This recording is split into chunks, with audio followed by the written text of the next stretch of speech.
Anda, coño, pues estoy grabando ya lo tonto.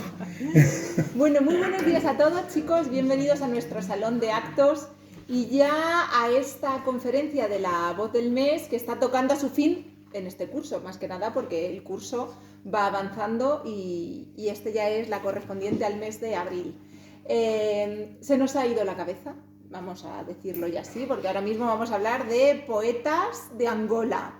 Ahora Carlos nos explicará un poco por qué ha decidido escoger esta literatura y traerla hasta aquí, aunque realmente sabéis que uno de los objetivos principales de la voz del mes era precisamente darnos a conocer la obra literaria que se sitúa en lo que tradicionalmente se consideran los márgenes del canon, o bien porque era obra literaria en poesía, que no se lee tanto, no se consume tanto como la narrativa o como el teatro cuando vamos a verlo, o bien porque estaba escrita por mujeres y por tanto esto también lo situaba de alguna forma en los márgenes del canon, y en este caso pues porque procede de un país del que sabemos poco, más allá de que, bueno, pues hablan portugués. Precisamente por eso, como el portugués no es uno de los idiomas que dominamos en este centro, y como en otras ocasiones sí que hemos tenido inglés, francés, alemán, italiano y más o menos ahí sí que nos podíamos defender, hemos decidido pedir ayuda a dos de los alumnos que tenemos este año en el centro. Ella se llama Ani, él se llama Iván, son alumnos de castellano para extranjeros y son alumnos brasileños que viven aquí en España. Están absolutamente implicados en la vida del centro. Vienen a nuestras clases, vienen a todas nuestras actividades. En cuanto necesitamos ayuda, como por ejemplo hoy, chicos, venid a leer unos poemas en portugués, nos dicen que sí, se preparan los poemas. Y bueno, también ellos han formado parte de nuestros proyectos Erasmus Plus, estando en una de las movilidades a Portugal que se realizaron este año y fueron alumnos Erasmus. Así que estamos muy contentos y sobre todo muy agradecidos de contar con ellos para la lectura en portugués de los poemas que después leeré yo. Como siempre será Carlos Sáez, nuestro profesor de literatura del centro, el que nos lleve a este viaje por Angola. Así que no me extiendo más, muchísimas gracias por asistir y bienvenidos a La Voz del Mes. ¿Giramos hoy la única cámara que tenemos? Ahí está. Hoy, como veis, el despliegue tecnológico es considerablemente más limitado, ¿no? Hoy ni micrófono, ni brazos, ni cosas de esas. Bueno, tampoco que tenga mucha importancia. Pues la cuestión es que la pregunta efectivamente es ¿por qué Angola? ¿De acuerdo? Es decir, porque Angola, dice Lidia, nos suena que hablan en portugués y probablemente alguno habréis dicho, anda. ¿De acuerdo? Es decir, es uno de esos países absolutamente olvidados y que, digamos, me voy a meter un poco con él porque es para mí uno de los ejemplos más magníficos de eso que llamamos la colonización. Sabéis que todos los años me gusta dedicar una charla, digamos, a este tema de la colonización. El año pasado Argelia, este año Angola. Pero ¿por qué Angola? Con la cantidad de países colonizados que ha habido y que además normalmente cuando pensamos en colonizadores pensamos en Inglaterra, pensamos en Alemania y no se nos ocurre pensar en los vecinos, en Portugal, ¿de acuerdo? Cuando realmente ellos fueron, digamos, el ejemplo más increíble que nos podamos imaginar y además en el que mejor se ve la frase con la que he titulado esta charla de hoy, que es las trampas del hombre blanco. ¿De acuerdo? Es decir, vais a ver que aquí ha habido algunas cosas que son absolutamente de juzgado o de guardia. ¿De acuerdo? Y que se mantuvieron durante 100 y pico años de una manera absolutamente normal. De decir, esto es lo que hay. ¿De acuerdo? ¿Por qué le tengo yo tanta cosa a esto de la colonización? ¿De acuerdo? Pues entre otras cosas, por eso que hemos llamado la misión civilizadora, ¿de acuerdo? Esa manía que tenemos los europeos de creernos el centro del mundo, creer que lo que tenemos nosotros es lo más grande, lo más maravilloso y lo que tienen otras culturas es algo absolutamente, como mínimo, despreciable, ¿de acuerdo? Es decir, ¿qué sucede con Angola? Pues que Angola, por ejemplo, es uno de los ejemplos en los que vemos cómo la descolonización provocó la caída absoluta de un país riquísimo. Es decir, si pensamos que un país que produce oro, no mucho, pero oro, diamantes y petróleo, sea el número 10 por debajo de la lista de países más pobres. ¿De acuerdo? Y dices, ¿qué demonios pasa aquí? ¿De acuerdo? ¿Qué pasa? Europeos. ¿De acuerdo? Cuando entran los europeos yo digo, malito. Los europeos somos más malos de lo que nos creemos. ¿De acuerdo? Bueno, pues, ¿qué sucedió con Angola? Angola, tened en cuenta, digamos, se empieza no a colonizar, porque la colonización, digamos, va a empezar en el siglo XIX, se empieza más o menos a habitar por portugueses allá por 1453, cuando llega Diego Cao, ¿de acuerdo? Digamos que, bueno, Diego o Diogo, creo que es Diogo Cao. Diogo, ¿no? Creo que es Diogo. Nombre de chico, Diego. Diego o Diogo. En portugués, Diogo. Diego, pues Diego. ¿De acuerdo? Es que yo lo he leído como Diogo. Igual es porque es del siglo XV, puede ser. Ah, que existen los dos. Que no sabéis nada. ¡Qué alivio! Vale, pues la cuestión es que él llega y, bueno, simplemente lo que hace es plantar ahí una columna en la desembocadura del río Congo para decir, esto es de Portugal. ¿De acuerdo? Ya creo que vamos mal. Pero bueno, la cuestión es que, bueno, fundan una ciudad que es Luanda, ¿de acuerdo? Tomando el nombre de la tribu que habitaba en esa zona, o de la cultura, la etnia, como queréis llamarla, que habitaba en esa zona. Ellos se llamaba, durante mucho tiempo se llamó Loanda, ¿de acuerdo? No Luanda, luego esto ha ido cambiando con el tiempo. Y digamos que eso quedó ahí olvidado durante casi 400 años.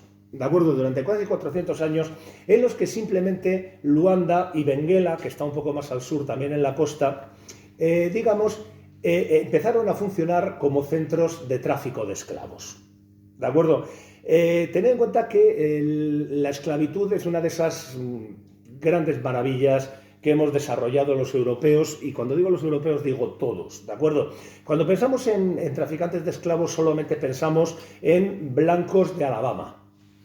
¿De acuerdo? Es decir, es que además lo centramos mucho ahí. No, en Estados Unidos. Bueno, pues que sepáis que el último país que dejó de traficar con esclavos fue un país así en la península ibérica que se empieza por E y termina por España.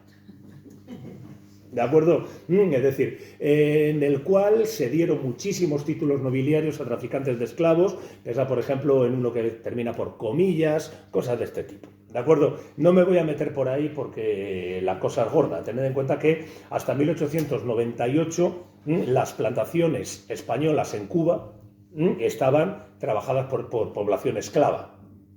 ¿De acuerdo? Alguien los tenía que llevar ahí, digo yo. Y alguien le tenía que vender los esclavos a los que estaban, a los blancos de Alabama. ¿De acuerdo? Es decir, y tenían apellidos normalmente terminados en ez. Ahí lo dejo. ¿De acuerdo? Pero bueno, que no me voy a meter por ahí, que me estoy metiendo en un jardín muy complicado. ¿De acuerdo? Me estoy metiendo en un jardín. Ahora están todos los Fernández, Rodríguez y Gómez de la sala apurados y sintiéndose mal. Bueno, mejor si ponéis Fernández de... ¿De acuerdo? O sea, Fernández de algo, ¿de acuerdo? Porque casi todos son títulos nobiliarios. Es una cosa... No voy a decir apellidos. He jurado que por estas, que son cruces, que no iba a decir apellidos, no los voy a decir. ¿De acuerdo? Pero hay algunos muy conocidos. Algunos muy conocidos en, digamos, en la política, en la banca, en las finanzas españolas, digamos, el origen de cuyas fortunas viene de la trata de negros. ¿De acuerdo? Es decir, esto es algo bastante tremendo. Pues yo digo, pues Angola se convirtió, por así decirlo, digamos, en el gran almacén de negros, valga la expresión, ¿de acuerdo? Por favor, cuando utilice estas expresiones, entended que estoy siendo irónico, como mínimo, sarcástico, básicamente, ¿de acuerdo? ¿Por qué? Porque digamos que ahí los portugueses se van a encontrar con que, por ejemplo, algo que era muy habitual, que también había sucedido en Europa, lo que podríamos llamar los esclavos de guerra, es decir, los esclavos por deudas. Esto tened en cuenta que se produce en Europa, en la propia Roma, en Grecia. Esto era bastante más que habitual. Entonces, ¿qué pasaba? Que si nosotros comprábamos a alguien que ya era esclavo, pues nosotros no lo habíamos hecho esclavo. Nosotros que éramos unos meros intermediarios, ¿de acuerdo? En la venta, pero nosotros esclavos no hemos hecho ni uno. O sea, fijaos, ya empezamos con las trampas. ¿De acuerdo? Empezamos con las trampas. Es decir, si yo, este señor, a mí me lo venden como esclavo, será que es esclavo. No sé si alguno de vosotros habéis nacido esclavo. Y creo que nadie en ningún lugar del mundo nace esclavo. ¿De acuerdo? Entonces, ¿qué pasó? Bueno, pues que, digamos, empieza a entrar en en el interior de lo que es Angola. Angola, tened en cuenta que hoy en día es un territorio de más de 500.000 de kilómetros cuadrados. ¿De acuerdo? Estamos hablando de una cosa aproximadamente como la mitad de Estados Unidos. ¿De acuerdo? Algo menos de la mitad, pero bueno, para que os hagáis una idea que no estamos hablando de Andorra, ¿de acuerdo? Ni del Vaticano, estamos hablando de uno de los países más grandes del mundo, un país verdaderamente enorme. Es decir, y digamos que ahí ya se empezaron a capturar esclavos, ¿de acuerdo? O incluso, digamos, contratos de, tranquilo, que yo a estos chicos me los voy a llevar a un sitio estupendo donde van a tener trabajo, y ¿queréis venir? Sí, sí, vamos, vamos, vamos. ¿Qué pasaba? Que se los llevaban a Santo Tomé, a recoger café, a recoger cacao, sobre todo, ¿de acuerdo? Y, digamos, en unas condiciones de esclavitud absoluta, ¿de acuerdo? Luego vino, ahí voy a hablar de Brasil, ¿de acuerdo? Es decir, las plantaciones de Brasil, las grandes plantaciones de caña de azúcar, se manejaron durante mucho tiempo a base de población esclava, ¿de acuerdo? No voy a meterme mucho por este terreno, yo digo, porque sí que el año que viene querría hablar o de la esclavitud o del mestizaje.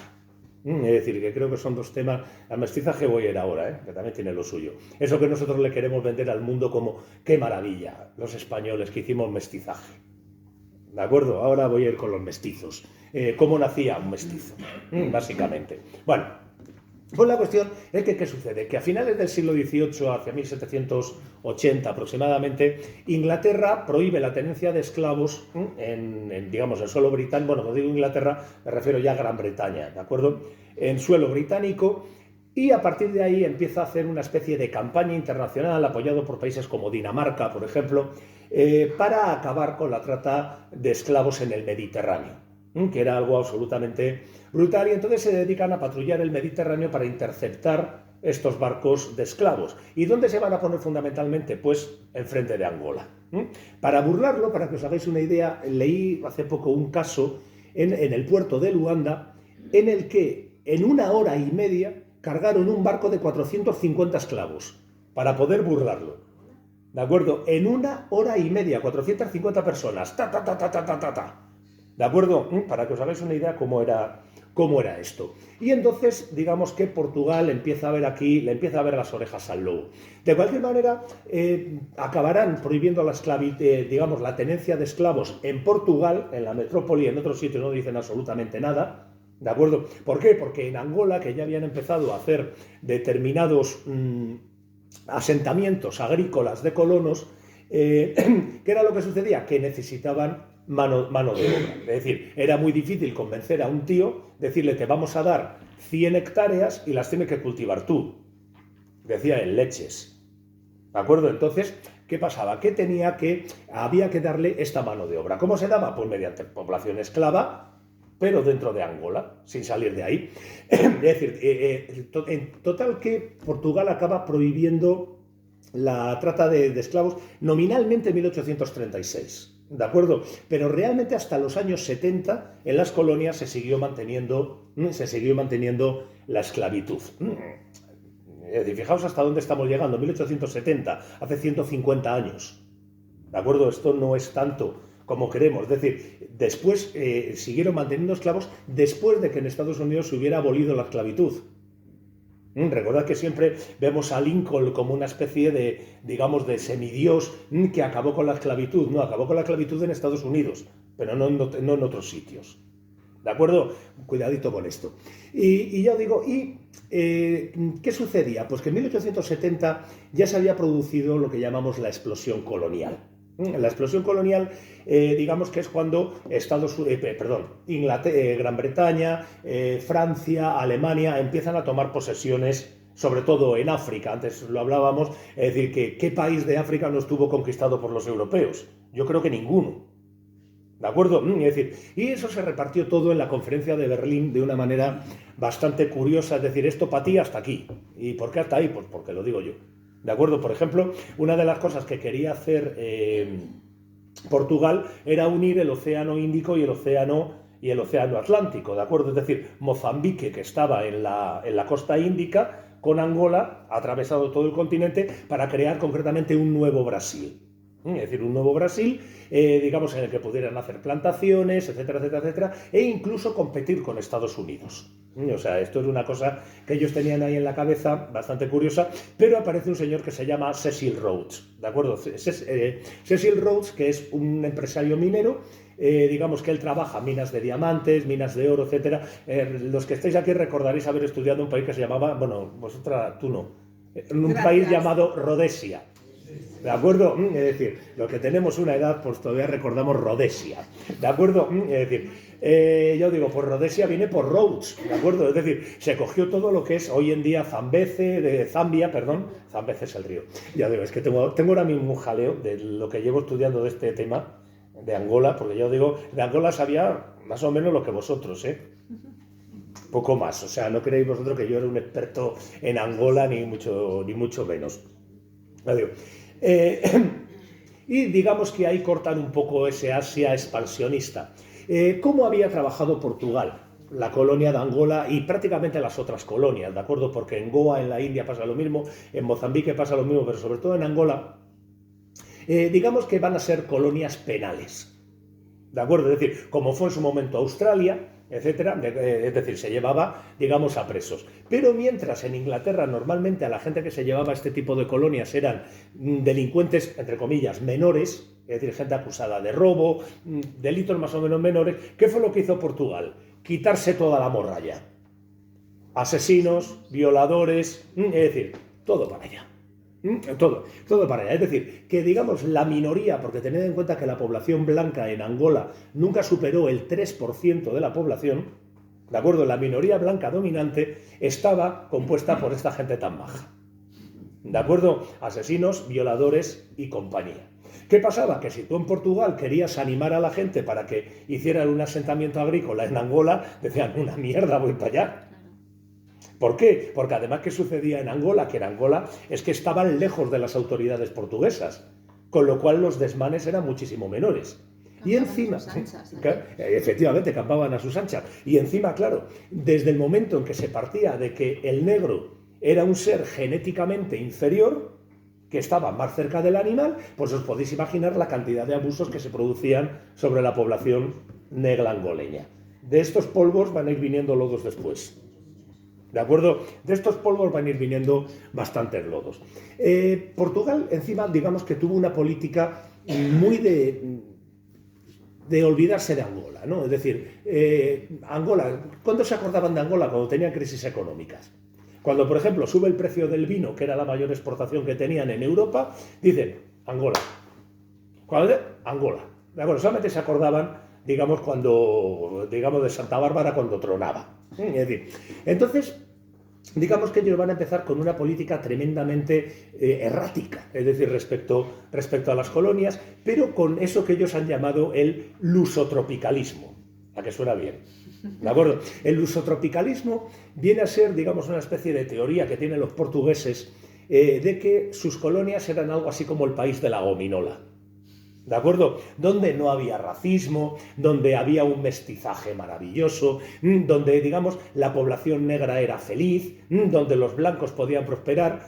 Todo esto era una mentira absolutamente increíble que ellos mismos se creyeron y que además hicieron creer a mucha gente. ¿De acuerdo? Porque hubo mucha gente que cuando sucede el tema de la independencia de Angola a partir de 1961, es decir, mucha gente apoyó a Portugal, como diciendo, pobres chicos.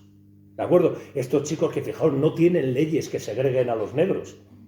Pero es que no tener una ley que no segregue no quiere decir que no esté segregando. ¿De acuerdo? Verán que, por ejemplo, la sociedad, sobre todo en Luanda, tened en cuenta que era Luanda y luego era todo el resto de Angola. ¿De acuerdo? Es decir, sobre todo en Luanda, digamos, se basaba, digamos, en tres grandes grupos. Lo que eran los blancos, los colonos blancos, ¿de acuerdo? Normalmente altos funcionarios, el gobernador, toda la gente que andaba alrededor, y comerciantes, ¿de acuerdo? Esta gente, por cierto, solamente el 15% sabía leer y escribir, ¿de acuerdo? Y otro 20% había estudiado hasta... Sí, efectivamente, el 15% sabía solamente leer y escribir y otro 20% había estudiado hasta cuarto. ¿De acuerdo? Los blancos. Los blancos. El resto Es decir, estoy hablando de un 65% de la población era analfabeta. ¿De acuerdo? Y eran los que tenían el poder. Y luego estaban lo que se llamaban los asimilados. ¿De acuerdo? ¿Qué eran los asimilados?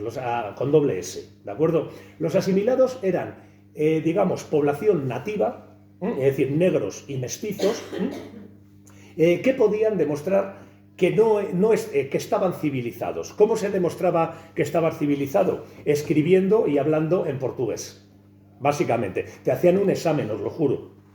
Hacían un examen y además te miraban a ver el informe del párroco y este tipo de cosas, ¿de acuerdo? A ver si eras buena gente y te habías civilizado. Y luego estaban los incivilizados, es decir, el 98% aproximadamente de la población de Angola. ¿De acuerdo? ¿Cuál era el truco? Dice, pero fíjate, se podían convertir en asimilados. Sí, claro, efectivamente, solo tenían que acceder a la educación. En 1870 había en Angola, recordad, 500.000 de kilómetros cuadrados, 14 escuelas. 14 escuelas, ¿de acuerdo? Luego aparte las misiones. ¿De acuerdo? Pero 14 escuelas. ¿Qué sucedía? Que para ser asimilado tenías que ir a una escuela. Pero es que el 90% de las escuelas, para poder acceder a la escuela, tenías que ser asimilado.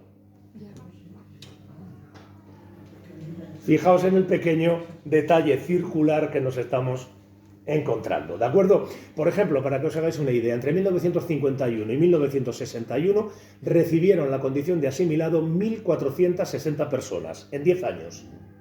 Es decir, 140 por año, aproximadamente uno cada 3 días. Es decir, que esta población de asimilados, que muchos se consideraban además en Luanda una especie de aristocracia, lo que se llaman os bellos asimilados, ¿de acuerdo? Es decir, esta gente era digamos, un porcentaje mínimo respecto a todo lo que había por ahí. Pues yo digo, pues como vemos, el subtropicalismo está fallado. Ya estamos hablando, digamos, de lo de la segregación o no segregación. Ahora vamos con el mestizaje. ¿De acuerdo? El mestizaje, curiosamente, en las épocas en las que sube, esto lo podéis ver en muchos estudios, desde Jared Diamond, un montón de estudios, solamente se produce, digamos, de una manera regular cuando la relación entre blancos y blancas se desestabiliza. Es decir, cuando hay pocas blancas, hay mucho mestizaje. Creo que la conclusión la podéis sacar vosotros, o es necesario que la haga yo. ¿De acuerdo? Es decir, que realmente, ¿de qué estamos hablando cuando hablamos de mestizaje? Estamos hablando de una voluntad de mezclar las razas, de hacer una miscigenación. Un hermanamiento espiritual. Un hermanamiento espiritual, ¿de acuerdo? Sí. O resulta, porque si pensamos estadísticamente, ¿cuántos mestizos son hijos de blanca y cuántos mestizos son hijos de blanco? Esto no es ninguna tontería, ¿de acuerdo? Es decir, ¿qué estamos pensando? Como cuando hablábamos de Pocahontas y tal, la nativa enamorada perdidamente del hombre blanco. No, estamos hablando de una cultura de la violación, directamente. Es decir, y no me corto un pelo de decir la palabra. Es decir, estamos hablando de violaciones. Así de simple. Así de simple. Sé que suena muy, muy duro, pero esto es así. ¿De acuerdo? Y cuando hablamos de esto, estamos hablando en Angola, y estamos hablando en la India inglesa, y estamos hablando en la América hispana. ¿De acuerdo? Es decir, así que no nos llevemos la cabeza a decir qué malvados los portugueses. ¿De acuerdo? Esta es una de las consecuencias del nacionalismo. Porque además, para la situación de un mestizo no es tan sencilla. Porque entre los blancos es un negro. Y entre los negros es un blanco. ¿De acuerdo? Utilizo la palabra mestizo por no utilizar la palabra mulato. Porque la palabra mulato viene de mula. ¿De acuerdo? ¿Sabéis la cosa esta de cuando mezclamos el caballo con no sé qué otro bicho es? Con el burro. Es que lo equino, yo sé que son unos animales muy chulos, pero nada más, ¿de acuerdo? Surgen los mulos. Es decir, hablar de mulatos nos está hablando de significa que está amulado. ¿De acuerdo? Es decir, es como si fuera una mezcla entre especies. Que además dan como resultado una especie estéril, por tanto inferior genéticamente, que solo sirve para el trabajo, ¿no? En el caso esto es claro. Como que viene con tara. básicamente en la cuestión de los animales, con lo cual trasplantar eso a una persona es claro, durísimo. yo por eso prefiero utilizar la palabra mestizo. ¿De acuerdo? Pero nosotros normalmente la palabra mestizo la utilizamos para mezcla de blanco con otras razas que no son la negra. Para la negra tenemos mulato, ¿de acuerdo? Es decir, la palabra es espantosa, ¿de acuerdo? Es decir, que fijaos en este detalle, es decir, es tanto el país de la gominola, yo cada vez lo veo menos gominola. ¿De acuerdo? Es decir, si luego pensamos que reinos increíblemente sofisticados como el reino del Congo se los cargaron absolutamente, es decir, lo del reino del Congo es que, bueno, tiene su tela, porque tuvieron un rey, el reino del Congo se llama Alfonso I, ¿de acuerdo? Pero bueno, un día si hablamos de Haití, sabréis que tuvieron un emperador que se llamó Faustino I, que había, mi hombre, lo llevo aquí. Es decir, bueno, pues yo digo, ¿qué es lo que había sucedido, por ejemplo, para que de repente se acordasen a partir de 1830 los portugueses de Angola? Entre otras cosas, la independencia de Brasil, ¿de acuerdo? La independencia de Brasil, que era la gran fuente de riqueza de Portugal, de repente dicen, ostras, ¿qué pasa? Y entonces empiezan otra vez a colonizar, digamos, a colonizar Angola. Empiezan a llevar colonos blancos, etcétera, empieza todo este tema del lusotropicalismo y digamos que va a ser una época un poco de construcción en la que van a ir sentando algunas de las instituciones. La primera institución que se monta aquí es la del jefe de posto, ¿de acuerdo? Es decir, el jefe de puesto. Es decir, digamos que había determinados puestos repartidos por toda la geografía que controlaba de poblaciones nativas, ¿de acuerdo? Y este señor prácticamente tenía el poder absoluto. Es decir, había un corpus legislativo así de gordo, ¿de acuerdo?, sobre las colonias, pero ¿qué sucedía? Que nadie lo cumplía, porque no había nadie que lo controlase, porque sobre el jefe de puestos había un administrador, pero toda esta gente era de una corrupción absoluta. Vamos a ver a dónde va a llegar esto a principios del siglo XX. ¿De acuerdo? A principios del siglo XX esto va a ser la cosa bastante gorda con los jefes de puesto. Es decir, que realmente lo que estaba sucediendo es que se seguía manteniendo esta esclavitud, pero además para crear una agricultura, una minería, etcétera, absolutamente improductiva.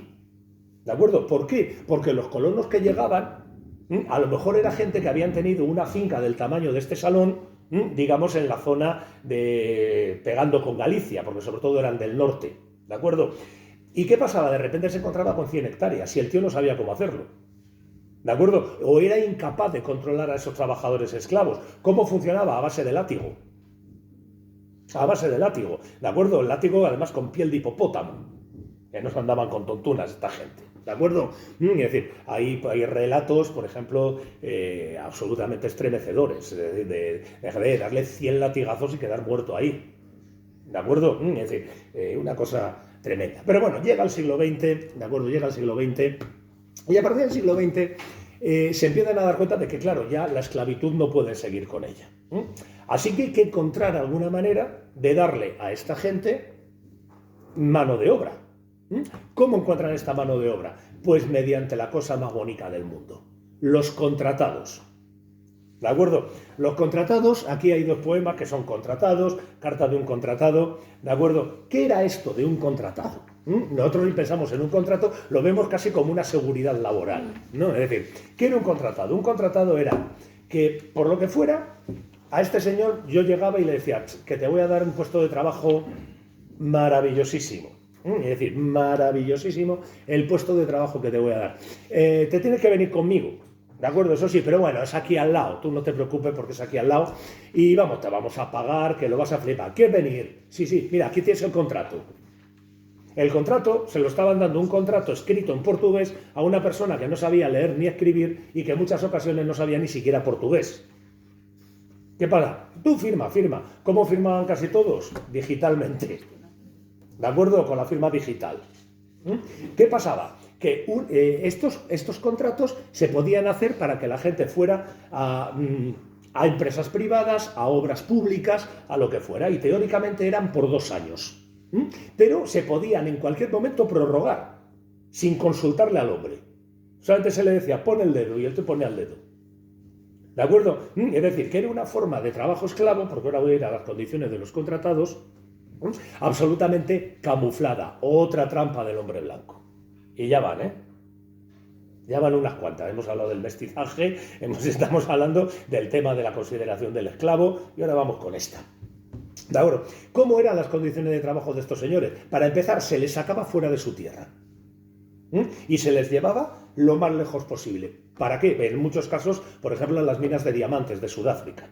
¿De acuerdo? Es decir, ¿para qué? Pues para que al no tener vínculos en el sitio a donde iban, digamos, se dedicasen exclusivamente a trabajar. ¿Cómo se les pagaba? Poco, muy poco, ¿de acuerdo? Y ahora voy a ver qué pasaba con este sueldo. Y en muchas ocasiones se les pagaba con fichas.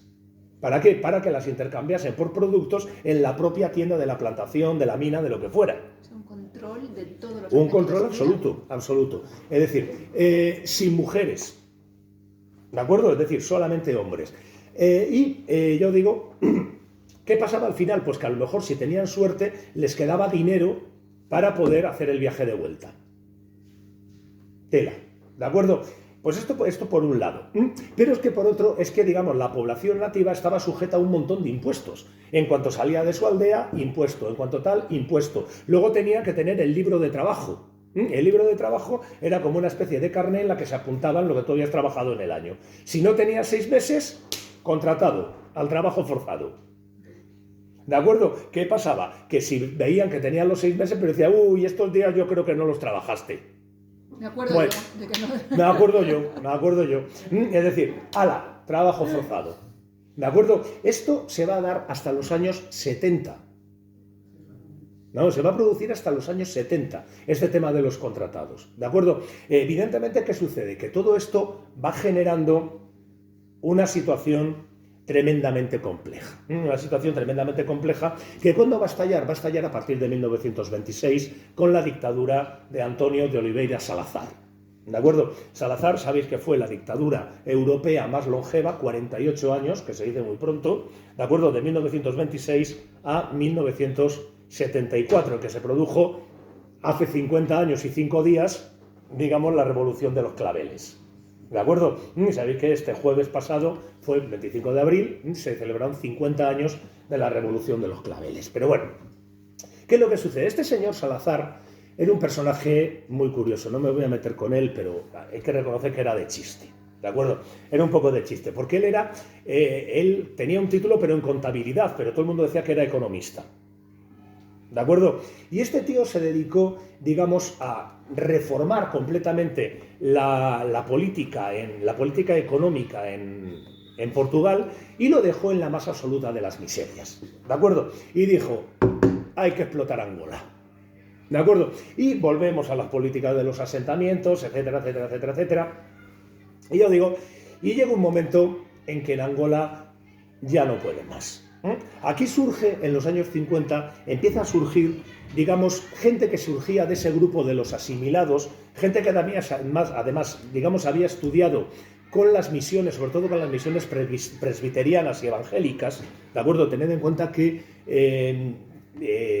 Portugal, a pesar de ser un país ultracatólico, no había podido frenar la entrada, digamos, de este tipo de misiones cristianas de otras confesiones o no sé cómo lo llamamos, ¿de acuerdo? Es decir, y digamos que de esta gente que había sido presbiteriana, muchos de ellos que provenían de estas familias de asimilados que tenían cierto bienestar económico, pudieron estudiar en el extranjero. ¿De acuerdo? Por ejemplo, es el caso de Agostinho Neto, es el caso de Antonio Jacinto, por ejemplo, de los que tenemos hoy aquí para leer, ¿de acuerdo? Que yo digo, ¿qué van a hacer? Van a venir a Europa y van a estudiar. Y esta gente de repente van a empezar a entrar en contacto con otro tipo de ideas políticas muy distintas de las de Salazar. ¿Y qué es lo que sucede? Que se empiezan a dar cuenta de que a lo mejor la situación en Angola no es tolerable. ¿Qué fundan estos señores? ¿Un partido político? No, amigos, una revista de poesía. ¿De acuerdo? Que se llama Mensagen. ¿De acuerdo? Mensaje. Esta revista de poesía, para que veáis con lo que decía Gabriel Celaya, la poesía es un arma cargada de futuro. ¿De acuerdo? Se va a convertir absolutamente en el embrión de todo lo que va a ser el movimiento nacionalista. ¿Por qué? Por el movimiento nacionalista angoleño, quiero decir, ¿de acuerdo? Ya sabéis que cuando hablamos de esto hablamos del nacionalismo de la metrópoli y del nacionalismo del colonizado. ¿De acuerdo? ¿Por qué? Porque empiezan a hablar de la negritud, empiezan a hablar de África, empiezan a hablar de la explotación, Es decir, empiezan a hablar, por ejemplo, es curiosísimo, leemos los poemas, hay muchísimos de poemas de esta gente, hay muchísimos dedicados a profesiones, pero no hay ni uno solo dedicado a banqueros, ni dedicado a, yo qué sé, a empresarios, no, son verduleros, contratados, es decir, digamos, todo este tipo de población, digamos, que estaba sometida a este control portugués, ¿de acuerdo? ¿Cuándo estalla la cosa? Pues la cosa va a estallar en 1961, ¿de acuerdo? En 1961, ¿qué sucedía? Pues que unos años antes el Congo, que había sido propiedad de Leopoldo II de Bélgica, luego había pasado a Bélgica, un día habría que hablar de lo del Congo y de Leopoldo II. ¿Cómo te gustan los belgas, Joda, qué personaje. No, es que lo de Leopoldo II, ten en cuenta el Congo, eso que llamamos el Congo, esa cosa enorme que hay encima de Angola, ¿de acuerdo? El Congo era propiedad privada de Leopoldo II. Era una finquita que tenía. Una finca, ¿de acuerdo? Era una finca. El Congo, señores, ¿de acuerdo? Buah, tela marinera. ¿De acuerdo? Tela marinera lo de este señor. Bueno, pues digamos se independizan de Bélgica el Congo y digamos que va a ser un ejemplo para concretamente Angola. Había sucedido también, digamos, la independencia de Argelia, se había ido produciendo varios movimientos, había surgido, por ejemplo, órganos transnacionales como la OUA, la Organización para la Unidad Africana y demás, que lo que empiezan a trabajar todo este tipo de temas de la descolonización. ¿De acuerdo? Es decir, por ejemplo, la India ya se había también independizado en 1947. Por cierto, que Portugal había tenido una guerra con la India por la posesión de Goa. ¿De acuerdo? Goa, que era nada, un enclave chiquitín que tenían en la India. Y aquí se produce una anécdota muy graciosa para que veáis un poco cómo era la política portuguesa. ¿De acuerdo? Resulta que un día el ejército en Goa necesita cañones. ¿De acuerdo? Y entonces mandan un mensaje a Lisboa, claro, no podían poner necesitamos cañones porque se podía interceptar, entonces ellos tenían una palabra clave, necesitamos salchichas, ¿de acuerdo? Y pidieron salchichas. ¿Qué les mandaron desde Lisboa? 1,5 toneladas de carne de cerdo. ¿De acuerdo? Para que veáis el descontrol tan sumamente absoluto que tenía Portugal, que no sabían ni ellos lo que significaba la palabra clave. ¿De acuerdo? Yo lo de la carne de cerdo, a mí esto me llega al corazón. ¿De acuerdo? Bueno, pues digamos que en 1961, digamos, después de una etapa de una represión brutal por parte de la dictadura salazarista, sobre todo con la PIDE, que era la policía secreta portuguesa, era Policía Internacional y de Defensa del Estado, o algo así, sí, PIDE, efectivamente. La PIDE empieza a montar una campaña precisamente persiguiendo a estos muchachos que habían vuelto a Angola. Es decir, tened en cuenta que todos estos poetas que vamos a leer, todos estuvieron en la cárcel, no porque fueran malos. ¿De acuerdo? Estuvieron en la cárcel por cuestiones políticas y demás, perseguidos, exiliados, muchos de ellos tuvieron que irse al Congo. ¿De acuerdo? Es decir, vivieron durante bastante tiempo cuando la época de Mobutu, igual recordáis todavía a Mobutu, es decir, ese personaje tan agradable junto con Idi Amin, esta gente que todos recordamos que qué gente más baja, qué amor, ¿no? Es decir, pero fijaos en una cosa, fijaos en los regímenes que están saliendo, ¿de acuerdo? Idi Amin, Mobutu, todo esto de países descolonizados, ahora voy a ir, ¿de acuerdo? Y digamos que la cosa va a empezar con unos levantamientos en Luanda que van a ser reprimidos de una manera absolutamente salvaje por parte de Portugal, lo cual va a provocar una contrarreacción.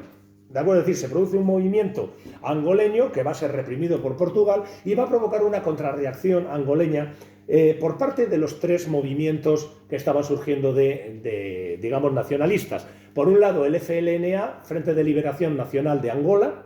Por otro, el MPLA, Movimiento Popular de Liberación de Angola, y por otro, la UNITA, Unidad Nacional para la Independencia Total de Angola. Es decir, pero total del todo, es lo único que le falta, ¿de acuerdo? Estos tres movimientos que van a provocar verdaderas matanzas, ¿de acuerdo? Verdaderas matanzas no solo entre la población blanca, sino también entre la población negra, asimilada. ¿Por qué? Porque a esta gente se les veía como traidores. Recordad lo que os he dicho hace un momento, que a los mestizos se les consideraba blancos. ¿De acuerdo? ¿Esto qué va a empezar? Una escalada absoluta de violencia desde febrero de 1961 que va a dar lugar a esta guerra de colonización que llamamos, que va a durar aproximadamente hasta 1974. ¿De acuerdo? 13 años de guerra. Se dice pronto. ¿De acuerdo? Una guerra en la que Portugal utilizó todos los medios a su alcance, desde mercenarios extranjeros. Nosotros enviamos a uno muy interesante, Joselito, el de Campanera. Joselito, el de Campanera, estuvo de mercenario en Angola. ¿De acuerdo? Es decir, digo yo que se escondería bien en la selva. ¿De acuerdo? Entre los matojos. En fin, pues yo digo, Joselito, el de Campanera, entre otros ilustres mercenarios que estuvieron en Angola. Pero además bombardearon con napalm, cedido por Estados Unidos, del que les había sobrado de Vietnam. ¿De acuerdo? Utilizaron, además de manera casi ilícita, armas de la OTAN. ¿De acuerdo? Es decir, ¿por qué? Entre otras razones porque el MPLA y la FNLA habían empezado, el MPLA y el FNLA habían empezado, digamos, a escorarse a estribor. ¿De acuerdo? Es decir, hacia el comunismo. ¿De acuerdo? ¿Por qué sucedía esto? Es que esta gente era comunista. Probablemente esto, si les preguntásemos por Marx, nos hablarían de Groucho. ¿De acuerdo? Pero de Carlos yo creo que muy pocos, y que hubiesen leído El Capital, menos todavía. ¿Qué sucede? Estamos en los años 60, estamos hablando en el auge de la Guerra Fría, de este mundo dividido en dos bloques, ¿de acuerdo? Un bloque capitalista, un bloque comunista. Si en el bloque capitalista nos ha ido como nos ha ido, ¿qué vamos a seguir aquí? Hombre, lo lógico es derivar hacia el otro, por lo menos a ver qué pasa. ¿De acuerdo? Es decir, que efectivamente sí que van a derivar, digamos, hacia, sobre todo lo que es la ayuda soviética. ¿De acuerdo? La Unión Soviética, por ejemplo, va a entrenar a guerrilleros. Ahora hablaremos de Cuba, que Cuba también entra, digamos, aquí un poco para controlar, sobre todo a partir de 1974. Yo digo, pero se produce esta guerra absolutamente salvaje, es decir, con reasentamientos de la población. Es decir, ¿qué hacíamos? Cogíamos pueblos enteros y nos llevábamos a la gente a otro sitio. ¿De acuerdo? ¿Para qué? Les poníamos una alambrada para que no se les acercaran a los nacionalistas angoleños. ¿De acuerdo? Que alguno se escapaba o llegaba tarde, había un castigo, se le cortaba la cabeza. ¿De acuerdo? Sí, los portugueses eran muy de decapitar. ¿De acuerdo? Sí. O sea, es muy de decapitar. Yo recuerdo fotografías, todavía recuerdo de haberlas visto en algún interview de los finales de los años 70 y tal, de pilas de cabezas. Yo recuerdo haberlo visto, ¿de acuerdo? Y mercenarios con una cabeza así cogida por los pelos. Yo recuerdo estas fotografías, ¿de acuerdo? Y era un crío. Debe ser que no se me han quitado de la cabeza. ¿De acuerdo? Debe ser que no se me han quitado de la cabeza. Es decir, interviews que yo lo miraba por los artículos. Como todos. ¿De acuerdo? Sí. O sea, yo era por los artículos, que era muy interesante. Que tuviera 12 años y fuera adolescente no tiene nada que ver aquí. De verdad. Bueno, yo digo, es decir, que esta guerra va a ser absolutamente terrible, ¿de acuerdo? Absolutamente terrible, tremendamente desigual además, pero digamos que la guerrilla contaba, como siempre, contaba con esa ventaja de conocer el terreno, contaba, digamos, con la fe de la gente en lo que estaba luchando, mientras que, ¿qué sucedía? Que el ejército portugués básicamente estaba formado por, ¿cómo se llama?, reclutas. Entonces, esta gente, ¿qué pasó? ¿Qué sucedió en Portugal? En Portugal se produce una sangría demográfica brutal, porque toda la gente en edad militar van a empezar a salir cagando leches hacia Francia, hacia Alemania, hacia Suiza. ¿Para qué? Para que no tener que ir 4 años a Angola, porque el servicio era de 4 años. ¿De acuerdo? Entonces, yo digo, ¿qué sucede? Pues que, digamos, la guerra, cuando está más o menos empatada, ganando un poquito ya los grupos nacionalistas, digamos que se produce en Portugal la Revolución de los Claveles. La Revolución de los Claveles, que está formada por oficiales, digamos, básicamente capitanes, ¿de acuerdo? Que sabéis que derroca la dictadura sin pegar ni un tiro. ¿De acuerdo? Y sin que hubiese ni una gota de sangre. Me parece algo absolutamente magistral. Realmente podemos hablar de un golpe de Estado, ¿de acuerdo? Porque la palabra de golpe de Estado siempre la reservamos cuando lo dan los malos. ¿De acuerdo? En este caso estamos hablando de un golpe de Estado, claramente, ¿de acuerdo? Pero digamos que ¿qué es lo que sucede? Que se van a dar cuenta de que Portugal no va a ningún lado No va a ir a ningún lado. Bueno, a todo esto ya había muerto en el 69 Salazar, ¿de acuerdo? Había entrado su sucesor, Marcelo Caetano, ¿de acuerdo? Que había seguido con las mismas políticas, es decir, daba igual, era otro perro pero con el mismo collar, ¿de acuerdo?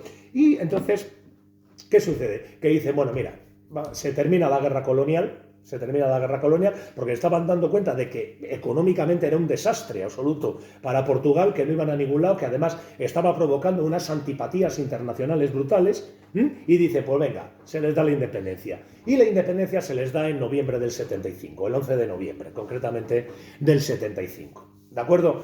¿Y qué empieza a partir de aquí? Bueno, pues ellos declaran el MPLA, va a ser el que gane, y Agostinho Neto, que va a ser uno de los poetas que vamos a leer aquí, ya digo, pues llega a presidente de la República. Será presidente de la República hasta 1979, en que muere. ¿De acuerdo? Y digamos que aquí empieza otra guerra. ¿De acuerdo? Esta vez lo que se conoce como la guerra de intervención. ¿Qué sucede? Pues que debajo justo de, ¿cómo se llama?, de Angola, había un país que en esa época llegaba hasta la frontera, que se llamaba Sudáfrica, ¿de acuerdo? Y os podéis imaginar que a la Sudáfrica del apartheid le apetecía muchísimo tener como vecinos de arriba, tener a un país negro y comunista. ¿Qué es lo que van a hacer? Pues van a invadir Angola, con la excusa de perseguir a guerrilleros por la independencia de Namibia. ¿Qué es lo que van a hacer? Pues entran por la costa, van a llegar hasta Benguela, pero ahí los cubanos que habían entrado como asesores de las guerrillas, y en un momento determinado llega a haber hasta 200.000 cubanos en Angola, ¿de acuerdo? Entre militares y población civil, ¿de acuerdo? Porque también enviaron maestros, técnicos, ingenieros, ¿de acuerdo? Es decir, que fue una ayuda, digamos, bastante importante. Los cubanos van a conseguir parar esta columna, pero por el interior van a meter otra que va a llegar prácticamente hasta Luanda.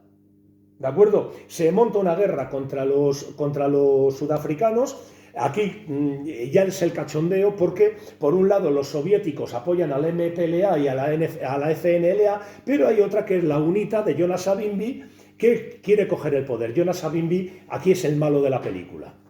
¿De acuerdo? Es el malo de la película porque era el hombre que, ¿por qué tienen ellos el poder si lo quiero yo?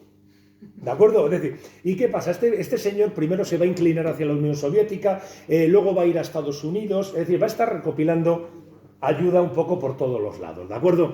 Estados Unidos se mete en esta guerra para ayudar a la UNITA, ¿de acuerdo? Y se monta una pirula bastante grande. ¿Por qué? Porque están los cubanos luchando contra estadounidenses, surafricanos, se monta una del copón, hasta 1979, en que muera Agostinho Neto, ¿de acuerdo? Y entonces llega al poder José Eduardo dos Santos, ¿de acuerdo? Es decir, José Eduardo dos Santos, que es auténticamente el gran ejemplo de dictador bananero. ¿De acuerdo?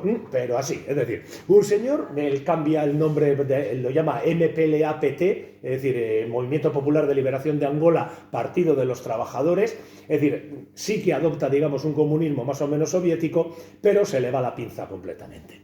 ¿De acuerdo? Se le va la pinza completamente, monta una represión del copón, yo digo, y va a estar prácticamente hasta 2005.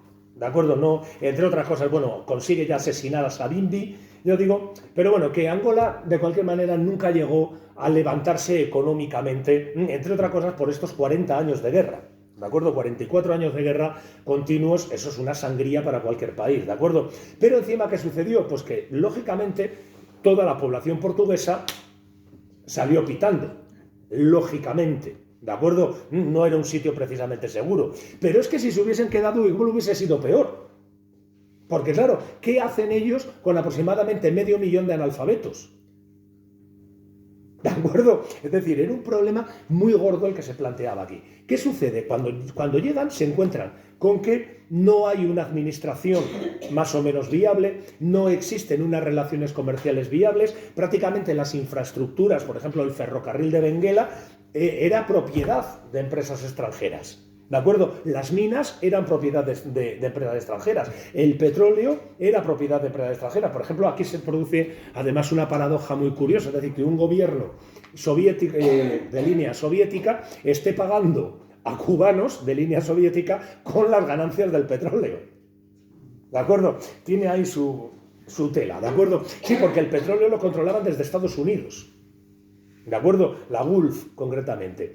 Yo digo, es una cosa absolutamente delirante. Y esto es lo que convierte a Angola realmente en un ejemplo de lo que es el colonialismo, ¿de acuerdo? Es decir, ¿qué sucedió con todos estos países? Recordé cuando hablábamos de Argelia, era lo mismo. Es decir, que todas las instituciones quedaban fuera, había que hacerlo todo desde cero.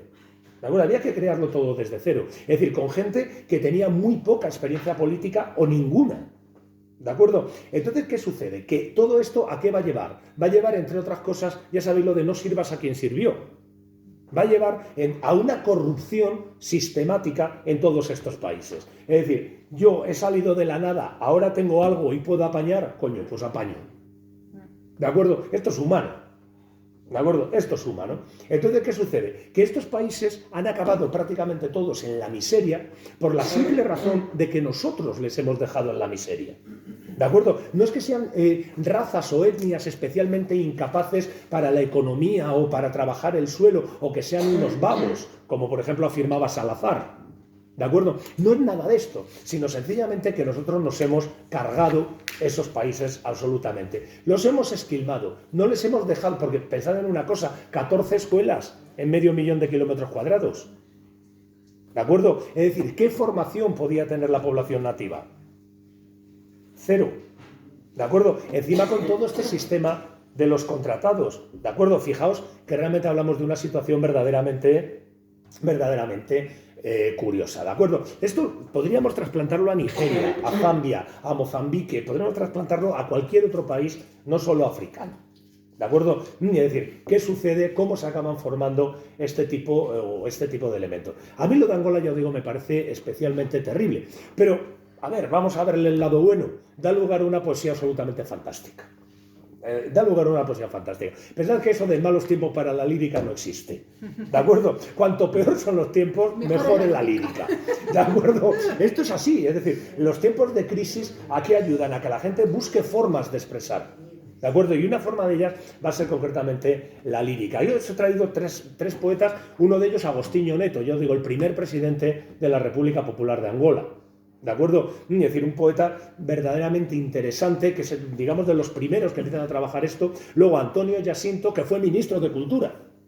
¿De acuerdo? Fijaos que están todos más o menos metidos en este, digamos, en este berenjenal. Los dos de la MPLA. ¿De acuerdo? Es decir, y luego Alda Lara, que murió muy joven. ¿De acuerdo? Murió muy joven, dejó una producción, digamos, más o menos escasa, pero también es una mujer, ella es mestiza, ¿de acuerdo? Es decir, que habla de esto de África. Es decir, de volvamos a África. ¿Dónde está nuestra raíz? En África, no está en Europa. Es decir, los países africanos, el problema que tienen es que nosotros les hemos exigido que se construyan mirando a Europa. Pero es que ellos donde tienen que mirar es a África.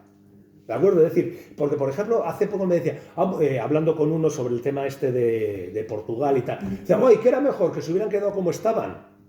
Digo, hombre, mejor no sé si estarían, pero desde luego peor era imposible. Por lo menos nadie les disparaba, nadie les tiraba una pala encima, ni les enviaba por ella a trabajar como esclavos.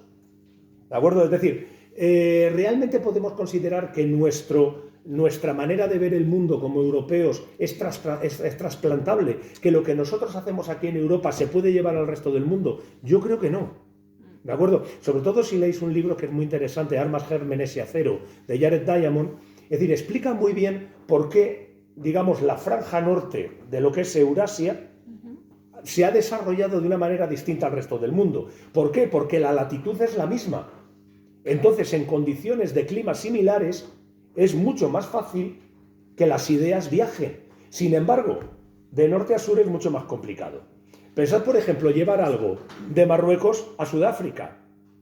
¿Qué sucede? Que primero nos encontramos con el desierto, luego la selva, luego la sabana. En algún momento pinchamos. Como decir por aquí, volquemos. ¿De acuerdo? En algún momento volquemos. ¿De acuerdo? Es decir, y eso es lo que explica, digamos, digamos, es una de las muchas cosas, claro, que explica un poco estas diferencias, digamos, de desarrollo. ¿De acuerdo? Es decir, realmente nuestra música, aunque hablemos de Mozart, ¿es mejor que la música de los timbales africanos? O, no sé, nuestra literatura es mejor que la literatura oral, por ejemplo, de los indios americanos. Es decir, ¿por qué demonios tenemos esta manía de somos los más grandes, somos estupendos? ¿De acuerdo? ¿Realmente nuestro progreso nos ha hecho más felices, nos ha hecho mejores? Si miramos lo que hemos dejado por el mundo, yo creo que no. ¿De acuerdo? Yo creo que no nos ha hecho mejores. A lo mejor nos ha hecho más felices, no creo. Pero mejores, seguro que no, porque vamos. Luego, claro, la gente nos mira mal. ¿De acuerdo? Es decir, vosotros pensad el 90% de los países que en algún momento fueron verdaderas potencias, por ejemplo en la Edad Media. Estoy pensando, por ejemplo, en Persia. ¿De acuerdo? Persia, que actualmente sería Irán, Irak. Siria. Es decir, ¿por qué esos países hoy están como están cuando fueron lo que fueron? Lee su historia. A ver quién estuvo ahí.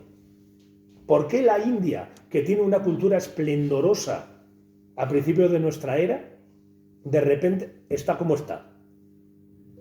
Igual hubo por ahí un blanco. ¿De acuerdo? No os fiéis de los varones blancos. Bueno, de mí sí. ¿De acuerdo? Bueno, pues yo digo, pues digamos que esto es un poco lo que creo que hay. ¿Cómo llegué yo a esto de Angola? Simplemente ya por comentaros un poquito. Pues llegué prácticamente de casualidad, ¿de acuerdo? Yo no sé si os comentó Lidia que es un poco la raíz de esto de la voz del mes durante el confinamiento. Yo les mandaba todos los días un poema a los compañeros, ¿de acuerdo? Les mandaba un poema con un pequeño comentario y un maridaje. El maridaje era una bebida que les recomendaba y, ¿cómo se llama? Y una canción para escuchar con el poema. ¿De acuerdo? Una quijada, pero bueno. Yo digo, pues les mandaba el poema y claro, fueron 80 y tantos días. ¿Qué pasó? Que llegaba un momento que les voy a mandar. El romance de Preciosa de García Lorca, si ya se lo sabe. Que por mayo era por mayo. Que por mayo era por mayo, el conde Arnaldos o estas cosas. Y pues no, pues me puse a buscar cosas. Como estaba abierta al público, archive.org, te podías descargar lo que quisieras. Pues claro, yo empecé a encontrar poesía hindú, poesía, ¿cómo se llama?, africana, que ahí fue donde me enamoré yo de la poesía africana.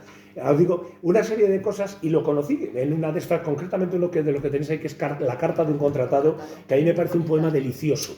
Me parece un poema absolutamente delicioso de Antonio Jacinto. Y yo digo, y ahí fue donde me empezó a dar a mí un poco por este rollo. Reconozco que llevo 2 o 3 años muy obsesionado con África. ¿De acuerdo? Es decir, ¿pero por qué? Porque estoy descubriendo un mundo absolutamente impresionante. Es decir, en arte, en historia, absolutamente en todo. ¿De acuerdo? Y cuando hablo de historia no estoy hablando de la historia bajo los países coloniales, que curiosamente es lo único que nos interesa a los europeos. Es decir, ¿qué pasó en Nigeria mientras fue inglesa? Luego, y antes de que llegaran, ¿de acuerdo? Tontunas. Es decir, no, estas cosas creo que merece la pena estudiarlas con bastante más cuidado. Ya digo, por lo menos para saber quiénes somos los europeos, ¿de acuerdo? Y lo que hemos hecho por ahí. Y que a lo mejor cuando se habla de descolonizar museos o de este tipo de cosas, no se están pidiendo tantas barbaridades. ¿De acuerdo? Es decir, por ejemplo, ahora está muy de moda lo de descolonizar los museos. ¿De acuerdo? Cuando algo, pongamos por caso, nepalí, está en un museo de Alemania, ¿cómo ha llegado? ¿De acuerdo? ¿Cómo ha llegado? A lo mejor la palabra no es descolonización. A lo mejor la palabra que me gusta más es restitución. ¿De acuerdo? Es decir, a lo mejor está aquí no porque lo hayamos comprado o porque nos lo hayan regalado, sino porque lo hemos robado con 2 huevos. ¿De acuerdo? Estoy pensando en los frisos del Partenón. ¿De acuerdo? Que deberían estar en Grecia.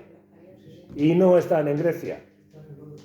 Efectivamente, en Londres. ¿De acuerdo? Como medio Egipto. Por otro Como lado. medio Egipto, que está en Londres. ¿De acuerdo? Y lo que no está en Londres está en Alemania. ¿Cómo han llegado esas cosas ahí? ¿De acuerdo? Fijaos, son preguntas, yo digo que muchas veces deberíamos hacerlo, olvidarnos un poco de nuestro ombligo. Nuestro ombligo ya nos lo hemos mirado mucho. Ya sabemos dónde tenemos las pelusas y todo. O sea, vamos a dejar de mirarnos el ombligo y vamos a intentar ver qué es lo que hemos estado haciendo por ahí. Que a lo mejor es más interesante y a lo mejor pues, nos da un pequeño baño de humildad. A lo mejor tenemos que decir, perdón. ¿De acuerdo? Ya hablaremos de otros países que empiezan por E. ¿De acuerdo? Pues bueno, chicos, pues más o menos esto es un poco una introducción para que veáis el tema de Angola. Os dejo aquí con los muchachos que me he extendido un poquito, no demasiado, pero me he extendido un poquito. Os paso con ellos que van a leer unos poemas más chulos que todo lo que hay. Vale. Bueno, pues nada, son 5 poemas y vamos a tener la oportunidad de escuchar un portugués brasileño maravilloso. Empezamos con Contratados. ¿Sí? ¿Sí? ¿Quién lo lee? ¿Tú? Venga. Empieza Iván leyendo Contratados. Más o menos un poco. Sí. Va a gritar mucho. ¿Para qué? Contratados. Longa fila de carregadores domina a estrada com os passos rápidos. Sobre o dorso levam pesadas cargas. Vão olhares longínquos, corações medrosos, braços fortes, sorrisos profundos como águas profundas. Largos meses os separam dos seus e vão cheios de saudades e de receio, mas cantam. Fatigados, esgotados e trabalhos, mas cantam. Cheios de injustiças, calados no imo das suas almas e cantam. Com gritos de protesto, mergulhados nas lágrimas do coração e cantam. Lá vão, perdem-se à distância, na distância se perdem e os seus cantos tristes, eles cantam. Qué bonitos. Contratados. Una larga fila de porteadores domina la carretera con pasos rápidos. Sobre sus espaldas llevan cargas pesadas. Hay miradas lejanas, corazones temerosos, brazos fuertes, sonrisas profundas como aguas profundas. Largos meses los separan de sus seres queridos y se llenan de añoranza y miedo, pero cantan. Fatigados, agotados del trabajo, pero cantan. Llenos de injusticias, callan en el fondo de sus almas y cantan. Con gritos de protesta sumergidos en las lágrimas del corazón y cantan. Ahí van, se pierden en la distancia pierden sus canciones tristes. Oh, ellos cantan. Curioso, ¿eh?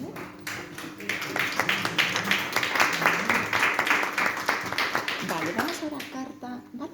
Estos mismos contratados a veces escriben cartas.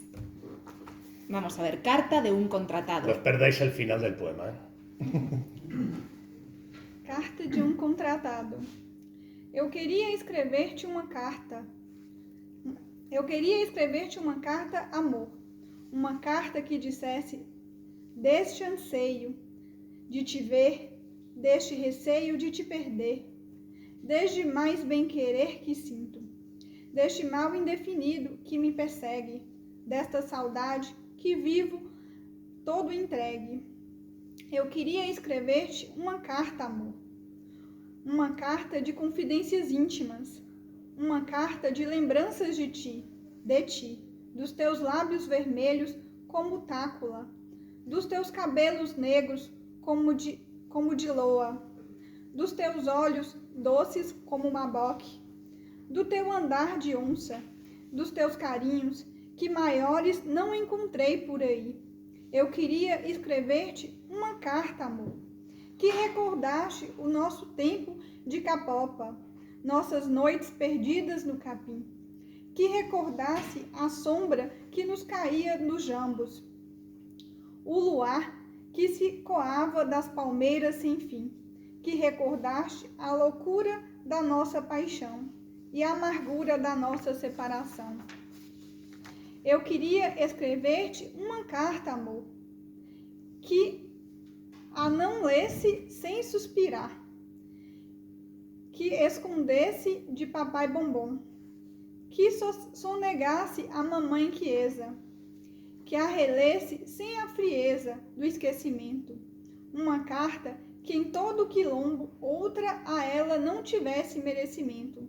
Eu queria escrever-te uma carta, amor, uma carta que levance o vento que passa, uma carta que os cajus e cafeeiros, que as hienas e palancas, que os jacarés e os bangrés pudessem entender, para que o vento a perdesse no caminho, os bichos e plantas compadecidos de nossos pungentes sofrer. Um canto em canto, de lamento em lamento, de farfalha em farfalha. Te levasse puras e quentes a palavra ardente, as palavras magoadas da minha carta. Eu queria escrever-te, amor. Eu queria escrever-te uma carta, mas, meu amor, eu não sei compreender por que é, meu bem, que tu não sabes ler. E eu, ó desespero, não sei escrever também. Madre mía. Maravilloso. Qué lujo contar con vosotros y que leáis así portugués, por Dios, qué maravilla.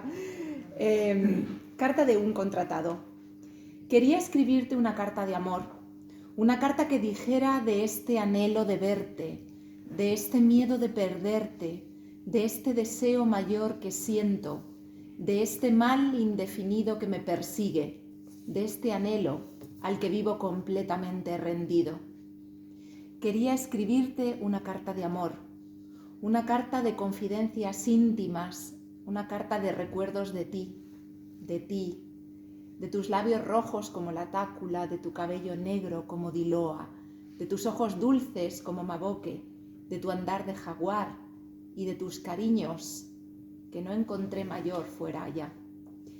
Quería escribirte una carta de amor que recordara nuestros tiempos en la capopa, nuestras noches perdidas en la hierba, que recordara la sombra que caía sobre nosotros desde los llambós, la luz de la luna que se filtraba entre las interminables palmeras, que recordara la locura de nuestra pasión y la amargura de nuestra separación.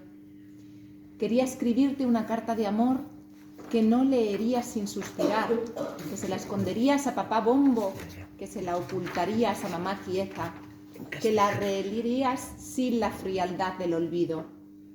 Una carta que en todo quilombo no lo merecería. Quería escribirte una carta de amor, una carta que fuera llevada por el viento que pasa, una carta que los anacardos y los cafetos, que las hienas y las martas, que los caimanes y los bagres pudieran entender para que el viento la perdiera. En el camino fueron llevados hasta ti los compasivos animales y plantas de canción en canción, lamento en lamento, de susurro en susurro, las palabras ardientes, las palabras dolientes de mi carta que quería escribirte, amor, puro y cálido. Quería escribirte una carta, pero ay, amor mío, no puedo o no sé entender por qué es, querida. Tú no sabes leer y yo, ay, desesperación, yo tampoco sé escribir. Esa no es mi traducción. Es que la tuya no tenía foto, yo tenía que Esa buscar no es una mi rápido. traducción. Luego la traducción buena y una traducción mucho más bonita la tiene Carlos y es que no hemos podido imprimirla hoy. Claro, es que estaba ahora yo Sí, como loco, ¿no? Y me habéis pero visto bueno, pero que no es esto. Es decir, Ya lo he notado, digo, se lo tenía que haber dicho antes que está nervioso perdido. Claro, estoy yo Claro. diciendo, Dios mío. Sí, sí. Bueno, la buena os la pasamos. Vale, Claro, vamos con la siguiente, que Claro, porque es... es que no es que yo quería escribirte una carta de amor, yo quería escribirte una carta amor. Sí. Claro. Pero ¿sabes que he visto como 3 traducciones distintas y en sí. una es como la tuya y en las otras 2 y digo, voy a poner esto? Sí. Vale. Es que los otros no son buenos. Es verdad. Presencia africana, si te parece ahora, ¿vale? ¿Sí? Pues venga. Presença africana. E apesar de tudo, ainda sou a mesma, livre e esguia, filha eterna de quanta rebeldia me sangrou, mãe África, mãe forte da floresta e do deserto. Ainda sou a irmã mulher de tudo o que te vibra, puro e incerto. A dos coqueiros de cabeleira verde e corpos arrojados sobre o azul. A do dendém nascendo dos braços das palmeiras. A do sol bom mordendo o chão das ingombotas e a das acácias rubras, salpicando de sangue e as avenidas, longas e floridas. Sim, ainda sou a mesma, a do amor transbordando pelos carregadores dos cais, suados e confusos,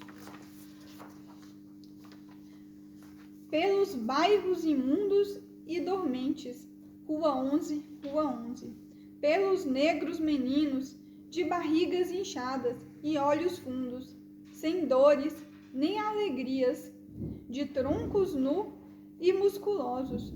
A raça escreve a prumo a força destes dias, e eu revendo ainda e sempre nela aquela longa história inconsequente. Terra minha eternamente, terra das acácias, dos dongos, dos cólios baloiçados, mansalmente e mansalmente. Terra, ainda sou a mesma, ainda sou aqui num canto novo, puro e livre me levanto, ao aceno do teu povo. Vale, vamos con presencia africana. La siguiente ya es tuya, pero esta tampoco es tuya, así es que tápate los oídos. Presencia africana.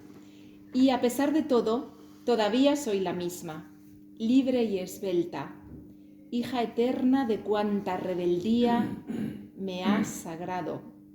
Madre África, madre fuerte del bosque y del desierto, en este caso, la hermana mujer de todo lo que en ti vibra, puro e incierto, la de los cocoteros, la de las cabelleras verdes y cuerpos arrojados sobre el azul, la del dendén. El dendén son los dátiles. Eso iba a decir, digo, esto no sé cómo se traduce. El dendén son los dátiles. Naciendo de los abrazos de las palmeras, la del sol bueno mordiendo el suelo de las ingombotas, la de las acacias rubras salpicando de sangre. Acacias rubias o rojas. Vale, la de las acacias rubra también existen en castellano. Rubias, más bien. La de las acacias rubias salpicando de sangre las avenidas largas y floridas. Sí, todavía soy la misma, la del amor desbordando por los cargadores del muelle, los sudorosos y confusos, por los barrios inmundos y durmientes. Calle 11, por los niños del vientre hinchado y ojos sin dolor ni alegría, de tronco desnudo y el cuerpo musculoso. La raza escribe a plomo la fuerza de estos días. Y yo repetía aún y siempre en ella, que larga historia inconsecuente, mi tierra, mía eternamente, tierra de las acacias, de los dongos, de los colios balancín, pone aquí, de los colios que se balancean, de los ficus que se balancean. Eso es, mansamente. Tierra, todavía soy la misma, todavía soy la que en un rincón nuevo, pura y libre, me levanto al acento de tu pueblo. Ahí canto lo ha cogido como rincón, que puede ser, pero sí, es más bien aquí canto, como canción. Está hablando del acento, de volver a entender, ¿no? Como esa presencia, esa esencia africana que sigue teniendo la mujer, porque nos decías que ella además era mestiza. Es mestiza, entonces sí, reivindica como esta parte de mi genética que es africana. Vale, y nos queda Monangamba y Aspiración, así que, Iván, ¿vas tú? Con Aspiración, si quieres, de Agostinho Neto. Bueno, el orden que llevamos es Agostinho Neto, Antonio Jacinto, Alda Lara e agora vai Agostinho Neto. Venga. Aspiração, Agostinho Neto. Ainda o meu canto dolente e a minha tristeza no Congo, na Geórgia, no Amazonas. Ainda o meu sonho de batuque em noites de luar. Ainda os meus braços, ainda os meus olhos, ainda os meus gritos. Ainda o dorso vergastado, o coração abandonado, a alma entregue à fé, ainda a dúvida. E sobre os meus cantos, os meus sonhos, os meus olhos, os meus gritos, sobre o meu mundo isolado, o tempo parado. Ainda o meu espírito, ainda o Kisasi, a marimba, a viola, o saxofone, ainda os meus ritmos de ritual orgíaco, ainda a minha vida oferecida à vida, ainda o meu desejo, ainda o meu sonho, o meu grito, o meu braço, a sustentar o meu querer. E nas sanzalas, nas casas, nos subúrbios, nas cidades, para lá das linhas, nos recantos escuros das casas ricas onde os negros murmuram, ainda. O meu desejo transformado em força, inspirando as conciencias desesperadas. Ainda, que es la palabra que se repite continuamente, puede significar todavía o también otra vez, que seguimos, también. ¿no? Incluso, es o verdad. Aún, es que tiene Aún, muchísimos significados. Sí. Aspiración. Este es tuyo. Vale. Otra vez mi canto doliente y mi tristeza.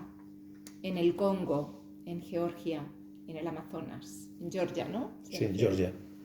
Otra vez mi sueño del tambor en noches de luna. Otra vez mis brazos, otra vez mis ojos, otra vez mis gritos. Otra vez mi espalda azotada, el corazón abandonado, mi alma entregada a la fe, otra vez la duda. Y sobre mis cantos, mis sueños, mis ojos, mis gritos, sobre mi mundo aislado, el tiempo detenido. Otra vez mi espíritu, otra vez el quisange, la marimba, la viola, el saxofón. Otra vez mis ritmos de ritual orgiástico. Otra vez mi vida ofrecida a la vida. Otra vez mi deseo. Otra vez mi sueño, mi grito, mi brazo que sustenta mi amor.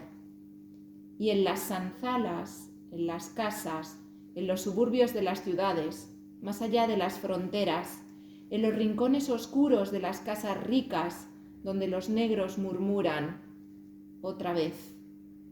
Mi deseo transformado en fuerza que inspira a las conciencias desesperadas. Un par de cositas, porque he tenido que hacer un curso acelerado de cultura angoleña. ¿De acuerdo? Sansala es una aldea, ¿de acuerdo? Las aldeas están de cabañas de barro, eso es una sansala. Y el quisange, que habla ahí, es el instrumento este que tiene como unas chapitas, que se llama también órgano de pulgar, ¿de acuerdo? Eso es el quisange. Lo sabíamos, tocamos claro, eso nosotros. Que es que este poema de lo que habla es un poco de la hermandad, digamos, de los negros en todo el mundo. Fijaos que habla el Amazonas, Angola, Georgia, ¿de acuerdo? Es decir, habla un poco de, digamos, de eso. Vale, y terminamos ya con el último poema, Monangamba, y con esto decimos ya adiós a esta sesión. ¿Sí? Venga. Monangamba. Naquela roça grande não tem chuva. É o suor do meu rosto que rega as plantações. Naquela roça grande tem café maduro e aquele vermelho cereja. São gotas do meu sangue feitas seiva. O café vai ser torrado, pisado, torturado. Vai ficar negro, negro da cor do contratado. Negro da cor do contratado. Perguntem às aves que cantam, aos regatos de alegre supentear, e ao vento forte do sertão. Quem se levanta cedo, quem vai à tonga, quem traz pela estrada longa, a tipóia ou cacho de dendém. Quem capina e em paga recebe desdém, fubá pobre, peixe podre, panos ruins, 50 angolares, porrada, se refilares. Quem faz milho crescer e os laranjais florescer? Quem dá dinheiro para o patrão comprar máquinas, carros, senhoras e cabeças de preto para os motores? Quem faz o barco prosperar? Ter barriga grande, ter dinheiro, quem? E as aves que cantam, os regatos de alegre serpentear, e o vento forte do sertão responderão. Manangambé, deixe-me ao menos subir as palmeiras, deixe-me beber maruvo, e esquecer diluído nas minhas bebedeiras. Manangambé. ¿Qué es Monangambé? Miedo. Miedo, pero en su Sí, idioma... es en cebuano. O sea, Monangambé que No, sí. perdón, lamento Sí, que nos habíamos dado cuenta de este Obimbundu. Es Obimbundu, sí. Nos habíamos dado cuenta de tu fallo, decíamos, no lo corregirá, pero bueno, sobre todo porque esta palabra que va a aparecer al final del poema, lo leo enseguida la traducción, es como un grito, ¿no? Como miedo, miedo, es el grito que dice. Esta tampoco es tuya, lo siento. No llueve en ese gran campo, es el sudor de mi cara el que riega las cosechas. En esa gran rueca hay café maduro y ese rojo cereza son gotas de mi sangre convertidas en savia. El café será tostado, triturado, torturado. Se pondrá negro, negro como el color de la persona contratada. Negro del color del contratado. Pregúntale a los pájaros que cantan, a los arroyos que serpentean alegremente y al fuerte viento del sertón. ¿Quién se levanta temprano? ¿Quién va a la tonga? ¿Quién trae la honda o el manojo de aceite de palma por el largo camino? ¿Quién deshierva y recibe a cambio desprecio por la harina de maíz podrida, el pescado podrido, los malos paños, 50 angolares, una paliza si te quejas? ¿Quién? No, eso, porradas axilares, es algo así como leña si te mueves. Sí. ¿De acuerdo? Como, Es así, como más, así, como leña. Sí. ¿De acuerdo? Porrada. ¿Quién? ¿Quién hace crecer el maíz y florecer los naranjos? ¿Quién? ¿Quién le da dinero al patrón para comprarse máquinas, coches, señoras y cabezas negras para Cabezas los de motores? negros, sí. ¿Quién hace que los blancos prosperen, tengan una gran barriga y tengan dinero? ¿Quién? Y los pájaros que cantan, los arroyos que serpentean alegremente y el fuerte viento del desierto responderán: Monangambé, miedo. Oh, déjame al menos subir a las palmeras, déjame beber marubo, marubo y olvidar, diluido en mi bebida. Monangambé, miedo. El marubo es, digamos, es lo que se llama el vino de palma, ¿de acuerdo? Es decir, que sacan la savia de la palma y se deja, con el calor se deja que fermente y por lo visto se pone uno fino, ¿de acuerdo? Y es a raíz de estar alcoholizados como van aguantando estas condiciones. Efectivamente, por lo visto se pone uno fino. Ya os digo, y es eso, es decir, es otro poema eso sobre el tema del trabajo de quién es el que trabaja aquí. Es decir, quién es el que se levanta. Lo que dice ahí de que cabezas de negros para los motores, que para las máquinas tenían que controlarlas a alguien. ¿Quién la contrataban? Esclavos. Ya. ¿Cómo se miden los esclavos? Como el ganado, cabezas. Fíjate. ¿De acuerdo? Es una cosa... Bueno, chicos, muchísimas gracias. Nos hemos dilatado un poquito, pero esperemos que lo hayáis disfrutado. Y nada, seguid atentos, seguimos informando de esto y sobre todo muchísimas gracias a Iván y Ani, porque es un lujo poder escuchar esto con este portugués brasileño. Y en mayo hablamos de Lord Byron y en junio de Kafka. ¡Ole! Que lo sepáis. Muchas gracias por vuestra presencia. Venga, Chicos.